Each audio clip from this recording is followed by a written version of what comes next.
여러분, 코스닥 그들만의 리그라는 말 요즘 정말 많이 들리시죠? 2026년 3월 20일 코스피가 5,781포인트를 기록한 오늘 시장을 보면 이 말이 그 어느 때보다 더 뼈아프게 다가옵니다. 그래서 오늘은요, 신한투자증권에서 나온 아주 흥미로운 분석 자료를 가지고 와봤습니다. 지금 시장의 거대한 지각 변동 속에서 철저히 소외된 70%의 기업들, 그리고 그 안에서 진짜 보석을 어떻게 찾아낼 수 있는지 제 20년 실전 투자 경험을 전부 녹여서 한번 설명해 드려 보겠습니다. 요즘 코스닥 시장을 보면요, 딱 두 개로 나뉘어 있는 것 같아요. 아주 화려한 스포트라이트를 받는 소수의 스타 기업들이 있고요. 그 뒤에는 엄청난 잠재력을 가지고도 그림자 속에 가려진 수많은 기업들이 있습니다. 돈이 폭포수처럼 쏟아지는 곳과 아예 바싹 말라버린 곳. 완전히 다른 두 개의 세상에 대한 이야기 지금부터 시작합니다. 데이터는 절대 거짓말을 안 하죠. 여기 차트 한번 보실까요? 대형주 중심의 코스닥 150 지수는 저만치 날아가는데 시장 전체를 보여주는 코스닥 지수는 거의 제자리 걸음입니다. 이건 그냥 단순한 숫자 차이가 아니에요. 구독자 여러분, 이 지점이 왜 여러분 포트포리오에 중요할까요? 이건 바로 시장 전체의 건강성이 무너지고 있다는 아주 명백한 위험 신호이기 때문입니다. 우리 돈이 극소수 기업에만 쏠리고 있다는 뜻이니까요. 이 숫자는 정말 충격적입니다. 무려 시장의 70%가 넘는 기업들이 사실상 투명인간 취급을 받고 있다는 거거든요. 제 20년 실전 경험으로 볼 때 바로 이런 극심한 시장 불균형 속에 진짜 기회가 숨어 있습니다. 남들이 안 보는 곳에 제2의 삼성전자, 제2의 셀트리온이 될 원석들이 그냥 묻혀 있을 수 있다는 거죠. 이건 정말 엄청난 기회가 그냥 우리 눈앞에서 스쳐 지나가고 있다는 뜻이기도 합니다. 자, 그렇다면 현명한 투자자라면 바로 이 지점에서 질문을 던져야 합니다. 모두가 한 곳만 바라보고 있을 때 남들이 보지 못하는 저 70%의 영역에서 어떻게 진짜 기회를 찾아낼 수 있을까? 오늘 우리가 함께 살펴볼 이 분석이 바로 그 질문에 대한 첫 번째 실마리가 되어줄 겁니다. 그럼 이 꽉 막힌 돈의 흐름을 시원하게 뚫어줄 해결책은 없는 걸까요? 다양히 있습니다. 바로 BDC라는 새로운 파이프라인이 이제 막 설치되기 시작했거든요. 이 파이프라인이 어떻게 시장에 소외된 곳까지 새로운 자금을 흘려보내서 잠자고 있던 거인들을 깨울 수 있는지 지금부터 한번 자세히 들여다보겠습니다. BDC, 비즈니스 디벨롭먼트 컴퍼니. 이름은 좀 어렵죠? 아주 쉽게 말씀드릴게요. 예전에는 아주 큰 손들이나 기관 투자자들만 참여할 수 있었던 유망한 벤처기업 투자를요, 이제 우리 같은 개인 투자자도 주식 사듯이 아주 쉽게 할 수 있게 만든 공동구매 펀드라고 생각하시면 딱 맞습니다. 단돈 몇만 원으로 미래의 유니콘 기업 주주가 될 수 있는 길이 활짝 열린 거죠. 사실 이 BDC 제도가 나오기까지 정말 오랜 시간이 걸렸습니다. 2019년에 처음 아이디어가 나온 뒤에 투자자 보호 문제 같은 것들 때문에 진통을 겪기도 했거든요.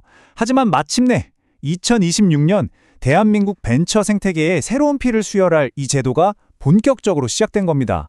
수년간의 고민과 노력이 담긴 아주 의미 있는 결과물인 셈이죠. 이 그림이 BDC의 핵심을 가장 잘 보여주고 있습니다. 우리 같은 개인들의 작은 돈이 모여서 거대한 투자금이 되고요. 이 돈이 새로운 기술과 아이디어를 가진 작은 기업들에게 직접 흘러들어가는 겁니다. 투자자는 새로운 성장 기회를 잡고 기업은 성장의 발판을 마련하고 시장 전체는 더 건강해지는, 그야말로 모두가 윈윈하는 멋진 구조라고 할 수 있겠죠. 자, 이제 BDC라는 아주 좋은 도구는 손에 쥐었습니다. 근데요, 소형주 투자는 정말 보물찾기 같아서 정보도 부족하고 위험도 굉장히 높습니다. 제가 늘 말씀드리죠. 개미들이 모두 탄 버스는 종착역 가기 전에 반드시 한번 크게 흔들린다고요. 소형주는 그 흔들림이 훨씬 더 큽니다. 그럼 이 수천 개의 기업 중에서 진짜 보석은 어떻게 골라낼 수 있을까요? 바로 신한투자증권의 전문가들이 만든 특별한 보물지도, 이 플로우 방법론을 지금부터 소개해드리겠습니다. 신한의 애널리스트들은 카더라 같은 소문이나 감에 의존하는 대신 철저하게 데이터에 기반한 시스템을 만들었습니다. 그게 바로 플로우라는 이름의 4단계 필터링 시스템인데요. 마치 물이 흐르듯이 자연스럽고 튼튼하게 성장하는 기업을 찾아낸다는 그런 의미를 담고 있습니다. 이 까다로운 4개의 필터를 모두 통과해야만 진짜 알짜 기업 후보 리스트에 오를 수 있는 거죠.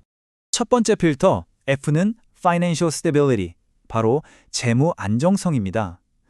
아무리 기술이 좋고 아이디어가 좋아도 회사가 재무적으로 부실하면 아무 소용 없잖아요. 빚이 너무 많지는 않은지, 이자는 꼬박꼬박 잘 내고 있는지, 현금은 잘 돌고 있는지, 가장 기본적이면서도 가장 중요한 것부터 깐깐하게 따져보는 단계입니다. 사람으로 치면 기초 체력을 검사하는 것과 똑같습니다. 두 번째 L은 라인, 바로 매출 성장입니다. 기업의 심장이 얼마나 힘차게 뛰고 있는지를 보는 거죠. 반짝하고 많은 일시적인 성장이 아니라 꾸준하고 강력하게 매출이 늘어나는 기업을 찾아내는 겁니다. 결국 매출이 성장해야 이익도 들고 주가도 오를 수 있는 가장 근본적인 동력이 되기 때문입니다. 데이터가 그걸 말해주고 있죠. 세 번째 필터, O는 오퍼레이팅 마진, 영업이익률입니다. 매출이 아무리 늘어도 남는 게 없다면 그건 빚 좋은 개살구에 불과하겠죠?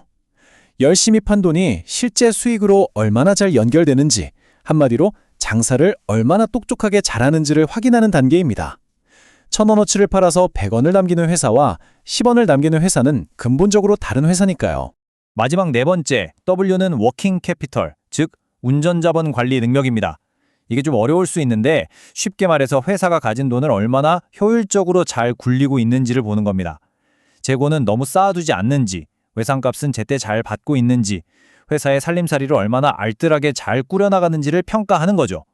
불필요한 낭비 없이 자본을 효율적으로 쓰는 기업이 결국 더 크게 성장할 수밖에 없습니다. 자, 이렇게 튼튼한 재무, 폭발적인 성장성, 뛰어난 수익성, 그리고 효율적인 자본 관리까지 이 네 가지의 깐깐한 필터를 모두 통과한 영광의 얼굴들은 과연 어떤 기업들일까요? 지금부터 그 리스트를 공개합니다. 바로 이 10개 기업이 신한투자증권의 전문가들이 찾아낸 숨은 보석들입니다. 보시면 바이오, 반도체, 신재생에너지처럼 미래성장 산업에 골고루 포진해 있으면서도 아직 시장의 뜨거운 주목을 받지 못해서 상대적으로 저평가된 기업들이라는 공통점이 있죠. 이 중에서 몇 개 기업만 좀 더 자세히 들여다볼까요? 이 리스트에서 제 눈에 특히 띄는 기업 중 하나는 바로 FNS테크입니다. 이 회사는요, 기존의 디스플레이 장비 사업에서 훨씬 더 마진이 높은 반도체 소재 사업으로 성공적으로 체질 개선을 하고 있습니다. 마치 주력 메뉴를 바꿔서 대박난 맛집처럼 기업의 DNA 자체가 바뀌면서 엄청난 이익 성장이 기대되는 것이죠. 이런 사업 구조의 근본적인 변화, 제가 가장 좋아하는 투자 포인트 중 하나입니다. 또 다른 주목할 만한 기업은 CS 베어링입니다. 한때 어려움을 겪었지만 이제는 전 세계적인 친환경 에너지 바람을 타고 화려한 부활을 꿈꾸는 그야말로 인생 역전의 주인공 같은 기업이죠. 글로벌 풍력 발전 시장이 다시 살아나면서 이 회사의 실적도 함께 날아오를 준비를 마쳤습니다. 참고로 이 내용은 지난 글로벌 공급망 재편평가도 연결되는 부분이 있으니 그 영상을 함께 보시면 더 깊은 이해가 가능하실 겁니다. 오늘 이야기의 핵심은 이겁니다. BDC의 등장은 단순히 새로운 금융상품 하나가 추가된 게 아닙니다. 이건 이제껏 소외되었던 중소형주 시장에서 진짜 옥석 가리기가 시작되었음을 알리는 신호탄이라는 거죠. 이제부터는 누가 더 먼저, 더 정확하게 진짜 보석을 알아보느냐의 싸움이 시작된 겁니다. 제가 항상 강조하는 말이죠. 시장은 예측의 영역이 아니라 대응과 생존의 무대입니다. 자, 이제 새로운 자금의 물결이 코스닥의 숨겨진 구석구석으로 흘러 들어가기 시작했습니다. 오늘 소개해드린 이 잠재적 보석들 중에서 과연 어떤 기업이 가장 먼저 눈부신 빛을 발하게 될까요? 그 흥미진진한 변화를 앞으로도 저와 함께 계속 지켜보시죠. 오늘 분석 내용과 관련해서 더 궁금한 점들은 3월 29일 저녁 8시에 진행될 라이브 방송에서 제가 직접 질문 받겠습니다. 오늘 분석은 여기까지입니다. 감사합니다.